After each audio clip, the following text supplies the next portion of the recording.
तो दोस्तों आज फरवरी की 1 तारीख है और आज का जो ये वीडियो है ये डायंथस फ्लावरिंग प्लांट के बारे में है। मेरे पास डायंथस के 2 पौधे हैं। ये जो आप दोनों देख रहे हैं इनको मैं इस सीज़न की स्टार्टिंग, मेनली इन पौधों का जो सीज़न है वो आप कह लीजिए कि अक्टूबर से स्टार्ट हो जाता है। वैसे हालांकि ये परमानेंट प्लांट्स की कैटेगरी में भी आते हैं, लेकिन फिर भी आपको ये सीजनल पौधे के तौर पर अक्टूबर नवंबर में नर्सरीज पर दिखाई देते हैं और साल भर हालांकि ये फ्लावरिंग भी करते हैं, लेकिन जो इनका सही समय फ्लावरिंग का रहता है और जो इजी केयर का रहता है वो विंटर सीजन रहता है, सर्दी का मौसम। तो आज की इस वीडियो में इन पौधों की जो देखभाल है, इनके लिए जो खास फर्टिलाइज़र है वो शेयर करने वाला हूँ। और ये देखिए, जब मैं इनको नर्सरी से लेकर आया था तो ये बहुत छोटे से प्लांट थे, केवल पैकेट में लगे हुए छोटे छोटे पौधे, और इनका जो दाम रहता है नर्सरीज पर अक्सर 20 रुपीज़ के आसपास।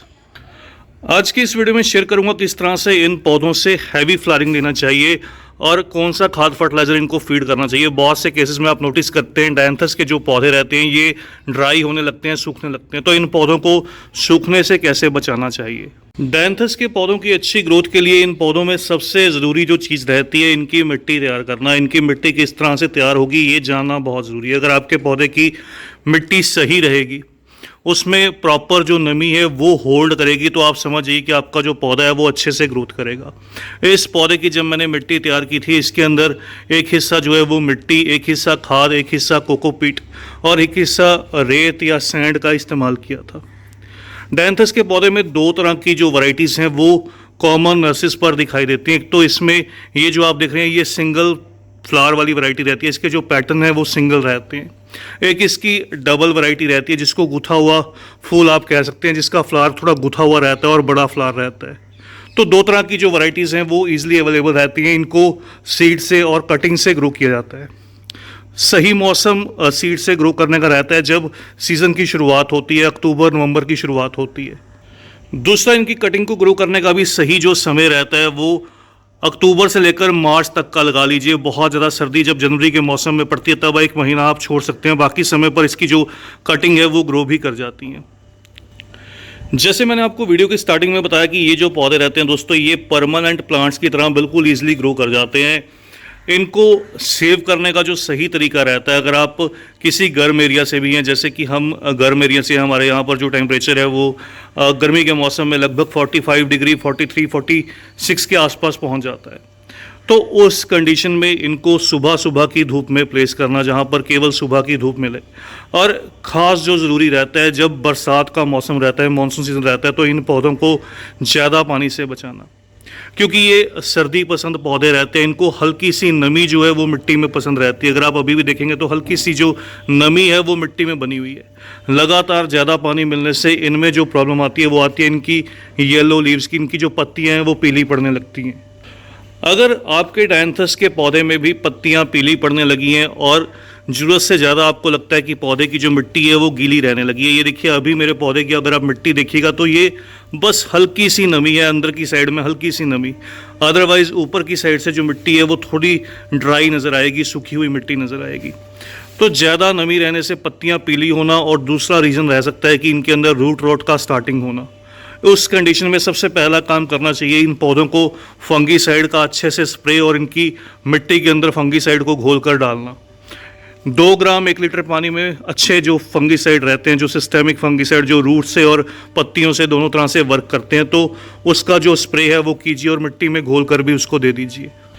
सर्दी के मौसम में इन पौधों को लगभग ऐसी जगह पर प्लेस करना जहाँ पर आधे से पूरे दिन की धूप मिले, तो उस कंडीशन में ये अच्छे से फ्लावरिंग करते हैं। लेकिन अगर आपके पौधे में फ्लावरिंग कम है तो इसके लिए 3 जो फर्टिलाइज़र सर्दी के मौसम में बहुत अच्छे से काम करते हैं वो आपके साथ इस वीडियो में शेयर करने वाला हूँ। उससे पहले आपको बता दूं, इनको कोई बहुत बड़े पॉट की ज़रूरत नहीं रहती। इनको आप छोटे पॉट में लगभग 6 या 8 इंच के पॉट में ग्रो कीजिए तो वो इन पौधों के लिए सफिशिएंट रहता है। इनकी जो जड़ें हैं, जो रूट्स हैं वो शैलो रहती हैं। नंबर 1 जो फर्टिलाइज़र इन पौधों के लिए अच्छा रहता है, इस तरह से जो ऑर्गेनिक फर्टिलाइज़र है जिसको सीवीड एक्सट्रैक्ट बोल देते हैं, seaweed liquid, easily seed shop से अवेलेबल रहता है। इसका जो आप स्प्रे कर सकते हैं पौधों की पत्तियों पर, ये देखिए इस तरह से इसके ऊपर पौधे पर हर 15 दिन में आप इसका जो स्प्रे है वो कीजिए, आपको जो रिज़ल्ट है वो बहुत अच्छा मिलेगा। इसका स्प्रे लिक्विड के तौर पर आप लगभग 3 ml 1 लीटर पानी में डिज़ोल्व करके कीजिएगा। और आपको एक बात बता दूं, किसी भी फर्टिलाइज़र को फीड करने का जो सही समय रहता है, पौधों का ग्रोइंग सीजन जब रहता है उस समय पर फर्टिलाइज़र को फीड किया जाता है। डोरमेंट सीजन में पौधों को फर्टिलाइज़र फीड नहीं किया जाता। उस कंडीशन में पौधे जो हैं वो स्ट्रेस में आ जाते हैं और फर्टिलाइज़र को एब्जॉर्ब भी नहीं कर पाते। इसके अलावा दूसरा जो फर्टिलाइज़र इन पौधों के लिए बहुत इंपॉर्टेंट रहता है, इस तरह से ये मस्टर्ड केक का, सरसों की खली का जो लिक्विड फर्टिलाइज़र रहता है, ये NPK रिच रहता है। इसमें नाइट्रोजन, फास्फोरस और पोटेशियम और बहुत से जो माइक्रोन्यूट्रिएंट है वो भी अवेलेबल रहते हैं। इस फर्टिलाइज़र को भी आप इसकी मिट्टी के अंदर हर 15 दिन में एक बार अप्लाई कर सकते हैं। इसको कह लीजिए डीकम्पोज करने के बाद डाइल्यूट करना पड़ता है और इस तरह से लगभग इस फर्टिलाइज़र को 300 से 400 ml इस तरह से जो है वो मिट्टी के अंदर इस गमले की मिट्टी में फीड कर दीजिए, तो आपको पौधे पर जो रिज़ल्ट है वो फ्लावरिंग भी बूस्ट होगी और रिज़ल्ट बहुत अच्छा मिलेगा। और तीसरे जिस फर्टिलाइज़र की मैं बात कर रहा हूँ दोस्तों, इस तरह से ये केमिकल फर्टिलाइज़र रहता है। अगर आपका पौधा घना सा डेवलप नहीं हुआ, जैसे आप मेरा पौधा देख रहे हैं, तो मेरा पौधा बिल्कुल बुशी प्लांट है, घना पौधा है, क्योंकि जितना प्लांट बुशी रहता है उतनी ज़्यादा उसमें फ्लावरिंग भी होती है। तो इस तरह से DAP फर्टिलाइज़र सीड शॉप पर इजीली अवेलेबल रहता है। इसके केवल 1 ग्राम के लगभग इस तरह से देखिए थोड़े से दाने, अगर छोटे दाने वाली DAP है तो 10 से 12 दाने या 10 से 15 दाने एक छोटे गमले में, अगर बड़े दाने वाली DAP है तो केवल 8 से 10 दाने। तो इस तरह से DAP को मिट्टी की साइड में आप गुड़ाई करके दबा दीजिए, जड़ों से थोड़ी सी दूर। ऐसा करने से आप नोटिस कीजिएगा कि आपका पौधा इस तरह से बहुत घना सा डेवलप होने लगेगा। नीचे से इसकी जो मल्टीपल शूट्स हैं वो निकलने लगेगी और इस पर हैवी फ्लावरिंग होने लगेगी। बस ये जो फर्टिलाइज़र हैं इन पौधों के लिए बहुत सफिशिएंट रहते हैं। इसके अलावा अगर आप चाहें तो इन पौधों को, अगर आपके पास ये चीज़ें अवेलेबल नहीं है, तो NPK जो बैलेंस रहता है 19-19-19 उसका भी स्प्रे कर सकते हैं।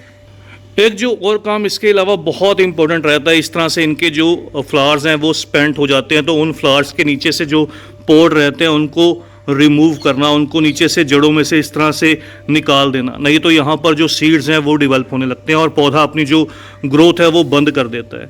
और उस केस में भी कई बार प्लांट जो है वो स्ट्रेस में आ जाता है और इसकी जो लीव्स हैं वो येलो होने लगती हैं। तो ये भी काम बहुत ज़रूरी रहता है पौधे की ओवरऑल ग्रोथ के लिए, अच्छी फ्लावरिंग के लिए।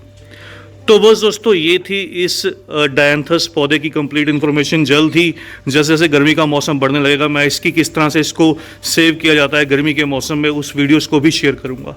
तो आज की इस वीडियो में इतना ही। जल्द ही मिलते हैं किसी और नए टॉपिक के साथ, किसी और नई वीडियो के साथ। तब तक के लिए bye, happy gardening, take care.